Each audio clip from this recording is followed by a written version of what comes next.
안녕하십니까. 이어서 경남 뉴스입니다. 경남 곳곳에서 다양한 가을 축제가 열리고 있습니다. 제14회 마산 가고파 국화축제가 다음 달 2일까지 마산 서항 일부두 일원에서 열려 마산 앞바다를 배경으로 10만여 점의 오색 국화 작품을 감상할 수 있습니다. 또 제13회 창원 단감축제가 오늘과 내일 북면 관광온천단지에서 열리고 제7회 밀양대추축제도 단장면 체육공원에서 오늘과 내일 이틀 동안 열립니다. 이와 함께 제28회 비사설 문화예술제가 창녕 화항산 주차장 매표소 광장 등에서 내일까지 이어집니다. 아파트 관리비 비리로 입주민과 위탁업체가 갈등을 빚는 일이 요즘 계속해서 사회적 이슈가 되고 있는데요. 김해 지역에서는 주민들이 직접 아파트를 관리하는 주민자치관리제도가 확산되고 있습니다. 김현준 기자가 취재했습니다. 730여 가구가 살고 있는 김해시 부곡동의 한 아파트. 입주민 70살 김판용 씨가 관리소 직원과 함께 아파트 화단의 나무를 가지치기 하고 있습니다. 지난해 4월 김해에서 처음으로 주민자치관리제도를 시작한 이 아파트는 아파트 관리와 고용까지 주민이 직접 결정합니다. 주민들이 페인트 작업과 조경 관리에도 직접 참여하면서 관리비도 줄이고 일 처리가 빨라져 일거양득입니다. 이탁관리를 하기 때문에 우리가 마음을 터놓고 이야기를 못해서 서로 어려워서 그랬는데 지금은 전부 하나고 우리 식구니까. 다음 달 주민자치관리제도를 도입할 대청동의 또 다른 아파트. 지난달 찬반 투표에서 주민 70% 이상이 자치관리에 동의해 관리소장 등 직원들을 주민들이 직접 뽑았습니다. 아파트 관리업체의 비리 사례가 늘어나면서 최근 주민자치관리제도를 채택하는 아파트가 늘어나고 있습니다. 주민자치관리를 하고 있거나 예정인 아파트 단지는 김해 지역만 모두 12곳. 중요한 과제는 주민들의 실질적인 참여입니다. 주민 스스로가 나서서 관심과 참여를 하지 않으면 그 반대적인 그 피해나 이런 부분도 결국 주민들이 감수해야 되는 거죠. 아파트 관리의 투명성을 높여야 한다는 주민들의 요구가 커지면서 주민자치제도가 새로운 대안이 되고 있습니다. KBS 뉴스 김현준입니다. 프로야구 NC 다이노스가 준 플레이오프 4차전에서 LG 트윈스의 11대3으로 져 플레이오프 진출이 좌절됐습니다.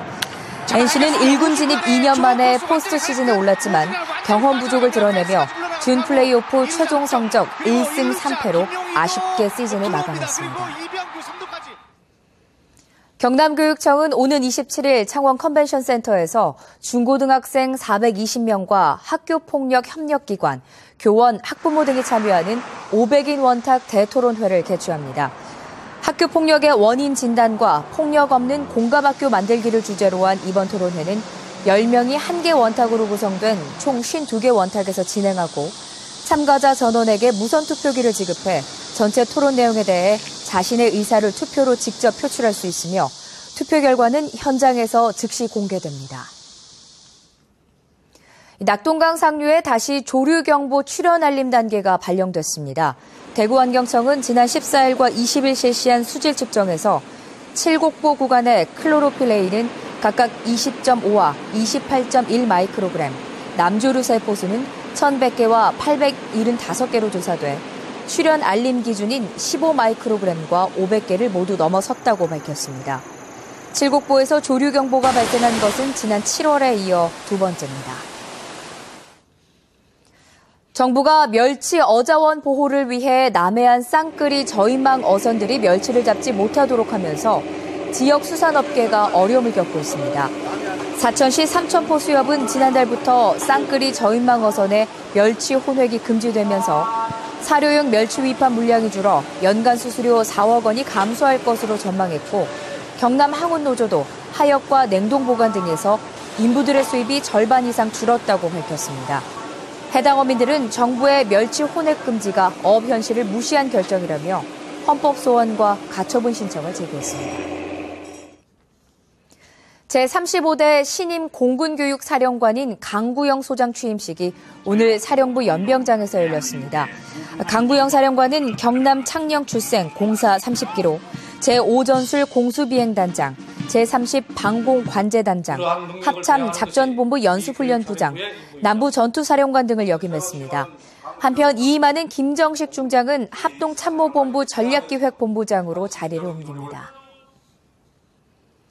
제1회 나라사랑 독도사랑 도전 골든벨 퀴즈대회가 오늘 창원 문성대학 체육관에서 경남 지역 60개 중고등학교 학생 400여 명이 참석한 가운데 열렸습니다. 독도의 날을 맞아 열린 이번 퀴즈대회는 각 학교 예선전을 거쳐 선발된 학생들이 참가해 독도와 우리 역사에 관한 문제를 풀며 나라사랑과 독도사랑, 주인의식을 되새겼습니다. 경상남도와 창원시가 제4회 대한민국 사회관계망 서비스 SNS 대상 시상식에서 광역과 기초 부분 최우수상을 받았습니다. 지난해에 이어 2년 연속 대상을 받은 경상남도는 블로그와 페이스북, 트위터 등 6종의 SNS를 구축해 도정 홍보와 여행지 소개, 생활정보 제공, 민원 해결 등을 인정받았습니다. 창원시는 카카오 스토리 등 SNS를 통해 14,000명이 소식을 받아보고 있고 특히 재난 상황을 시민들에게 신속히 전파한 점이 높은 평가를 받았습니다. 지금까지 경남 소식이었습니다.